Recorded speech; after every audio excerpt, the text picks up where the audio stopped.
Hello, YouTube.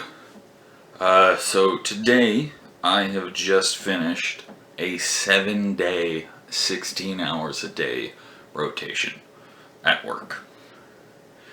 Where I was driving almost the entirety of it, although some of it I was stationed in a car in front of a building, making sure people, security stuff. And I'm honestly dead. A lot of people, when they think of work hours, they think like 9 to 5, 8 hours a day, like working at a convenience store or a bookstore, like some kind of small retail thing. Most young people, that's what they think of, like work's just retail. And then like the smart young people think of it as sitting in an office. And then kind of the equally smart but harder working people think of like 12 to 16 hours a day working in like a construction or something like that, because there is good money in it. Unfortunately, there's not good money in security. But hey. But yeah, so like I said, it's been 7 days. I've worked as much as 16, almost 17 hours each day. I then have to drive home an hour. It takes me an hour to get ready, and then I have to drive an hour into work. So a 16-hour day plus 3 hours. So it's 19 hours a day that I've been up across these 7 days. So in terms of sleep, I've gotten between 4 and 6 hours of sleep each night. Well, I work nights too. That makes it even worse. But between each shift, I've been getting 4 to 6 hours of sleep. And 6 hours is literally if I come straight home, I don't eat, I take sleeping pills and Advil, and I fall asleep like right away. And then I don't wake up till my alarm. I get 6 hours. Right. Now, the reason, pardon me, that I do this is because I am seriously broke. I genuinely have to work 6 or 7 days a week in order to pay my rent and my car bills and my student debt, and I have one just massive credit card debt just looming over all of it. And fortunately, I do pay all my bills on time, so despite the fact that I owe almost $30,000 in debt, I actually have almost perfect credit. In fact, the only reason that my credit is good, like that's the rating I have right now, is because I bought a car, which was a really bad idea, but I didn't really have any options. But that's a whole nother story. But yeah, so 7 days a week, 16 hours, friggin' like less than 40 hours of sleep across 7 days, and I'm exhausted and like insanely exhausted. In between the 6th and the 7th day, I just got off a 16-hour shift where I had literally been sitting in a parked car in front of a building for 14 of those 16 hours. And they called me and they're like, we need you to come back in like 4 hours. And at first it was just like, no, I can't do it. And then I was like, pay me more money. And they're like, we're not going to pay you more money. And then they're like, we'll pay you like $8 extra for a fucking 12, 16-hour shift, which is just a slap in the face. But I needed the money, so I did it. And I ended up having a full-blown emotional breakdown prior to getting to sleep. Because I was so tired. Like, I was fucked tired. And it's that kind of exhaustion where you've been awake so long that your body is producing adrenaline to keep you going, so you don't feel sleepy. Your whole body just feels exhausted, but your brain is struggling to keep it going, so you don't feel sleepy. You're awake, and you don't feel like going to bed, but you just don't have the energy to do anything. And then I was getting stressed as fuck. And I'm dealing with like personal shit on top of that, and I just fucking snapped and was just fucking, I was seriously inconsolable for like 30 minutes. just a complete total emotional breakdown. And and yeah, like I popped like 6 Advil and like friggin' 3 melatonin, and even that was not enough to get me to fall asleep because my body was just crashing and spiking at the same time. Friggin' my brain was running a mile a minute. And honestly, the only thing that really got me going was I talked to a friend for a couple of minutes, and that kind of calmed me right down, and that put me to sleep. But holy shit, it was not a good sleep. And then yeah, I think I got 3.5 hours of sleep, woke up, and went right back to work, and it's brutal. It's definitely something you want to avoid. So like, especially when I was young, I kind of was very impulsive. I bought a muscle car. I spent, thousands of dollars over the summer on gas driving my muscle car around. I still have school debt, and just now I'm dealing with like just life debt of like expenses and bills and all that shit piling onto each other. And I ended up putting myself in a position where when my employer asks me to work 7 days a week, I have to say yes because I can't afford not to. I need those hours. I need that money. So here I am going without sleep, and it's brutal. As it is now, this is me after 6 hours of sleep, and like I was so tired that I was able to I laid my head down and I passed out. Just as soon as I got home, I had something to eat, and then I laid down, just woke up 6 hours later, and I'm still just fucked.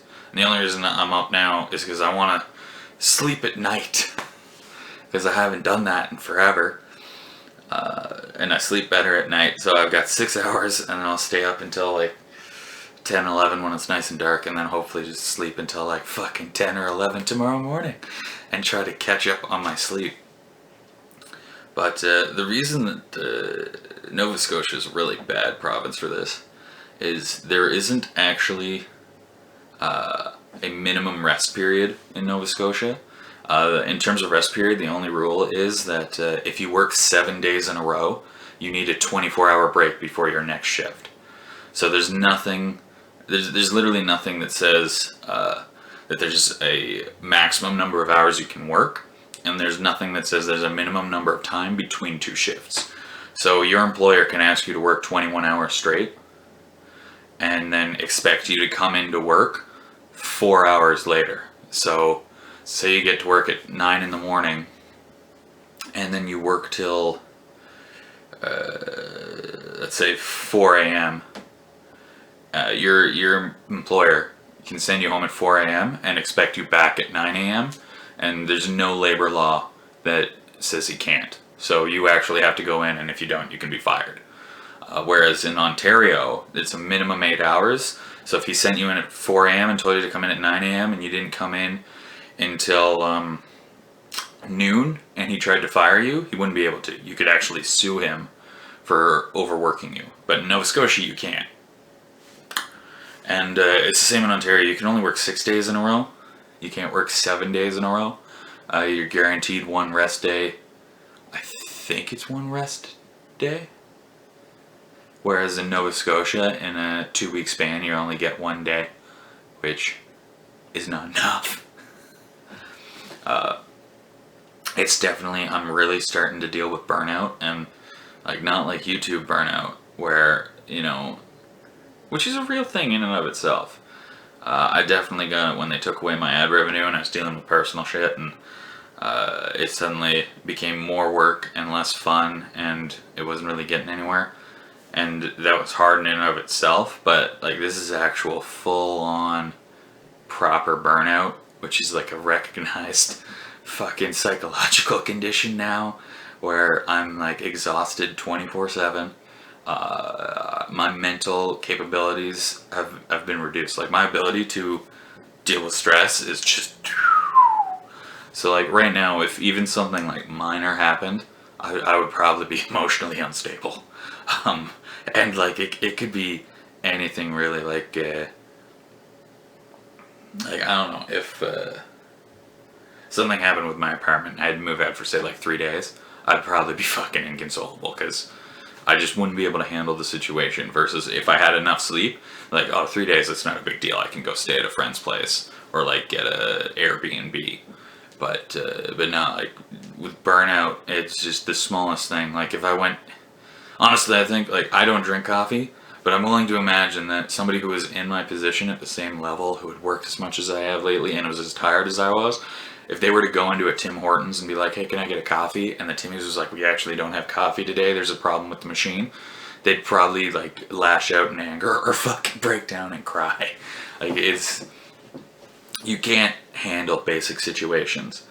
And I think the absolutely most dangerous part of all this is driving. Like I drive for work. So I'm exhausted driving a vehicle, and I do alright at work, but on my rides home, like when I'm driving home an hour, I literally, it's just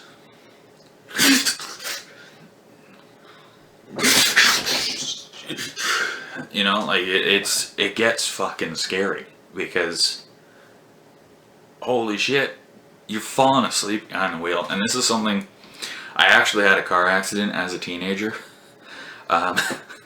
where I can't remember the details exactly. I had a really shitty girlfriend at the time, and I stayed up like 28 hours or whatever doing shit with her. She made me stay up. And then after the end of this, it's nighttime, and I'm at her place, and I was like, okay, let's go to bed. She's like, no, you need to leave. I want to sleep alone tonight. And I was like, what the fuck?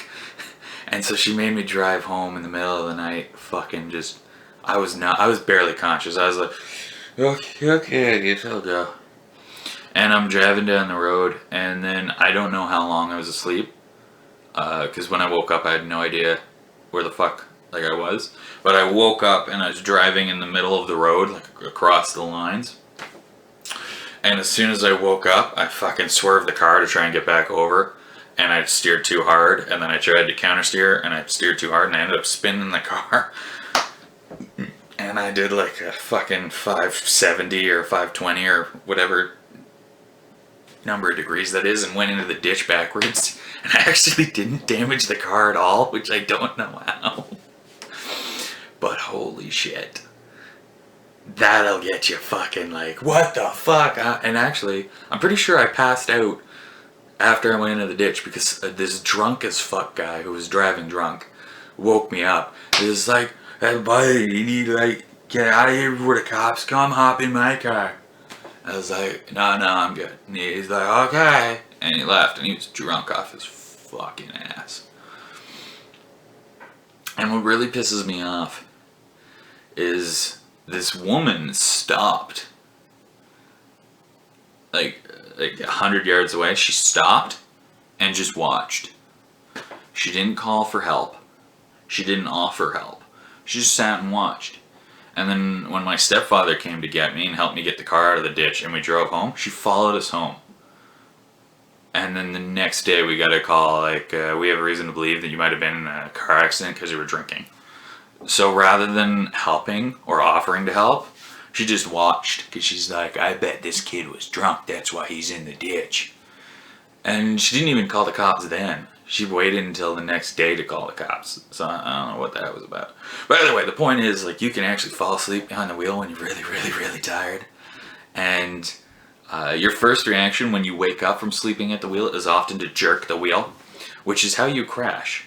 So it's funny. A lot of people don't realize, like, when you fall asleep at the wheel, you don't just glide off the road into a ditch and crash. I mean, sometimes you do, but most of the time, it's literally you wake up and you're confused and you don't exactly know what's happening, except you know you're not in your lane, and you swerve to try and get back in your lane, and that's when you lose control. But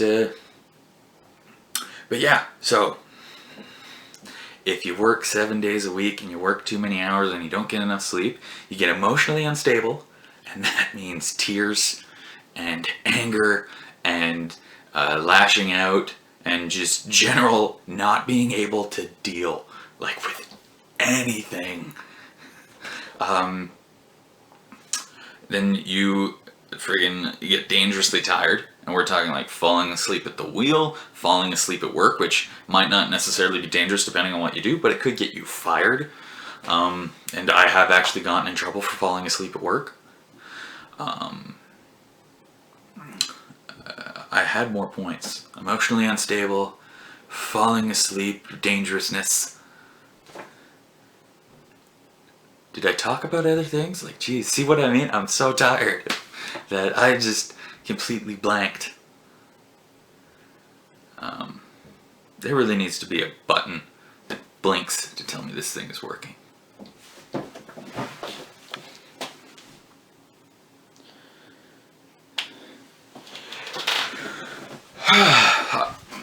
Alright, but yeah, so this video is really just, it was mostly, I think, it was just me venting, which is honestly a really good thing that vlogging is really good for.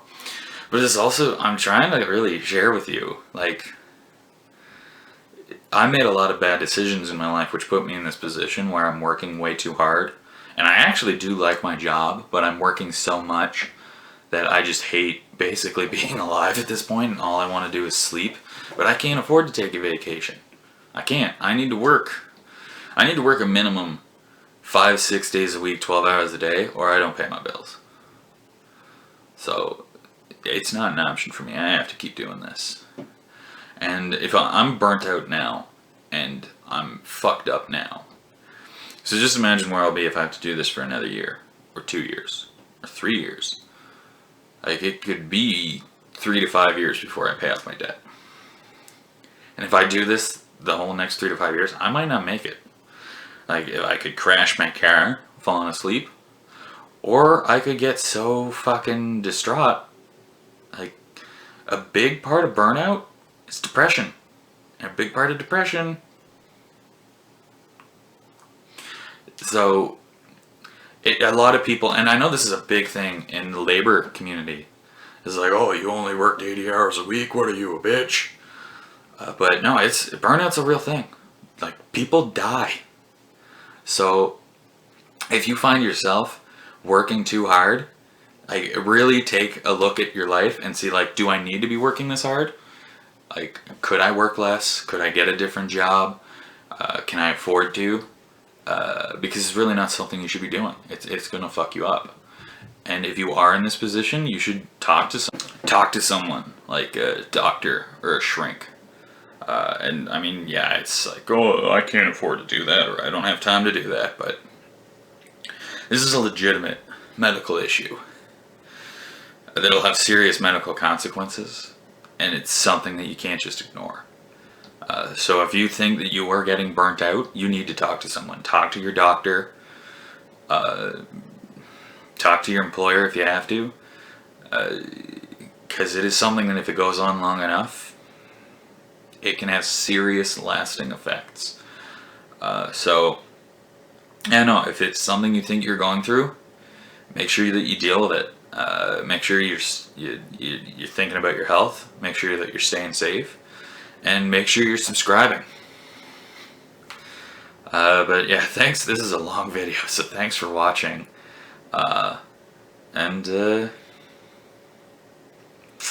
Peace. I don't know why I do that. This is so lame. I gotta stop doing that. There was a different ending to this, but first, apparently my camera shuts off at 18 minutes. So I spoke for 4 to 10 minutes, not realizing the camera was off. So that's something I gotta fix. But, peace. I don't think saluting's any better than the finger gun, but that's peace.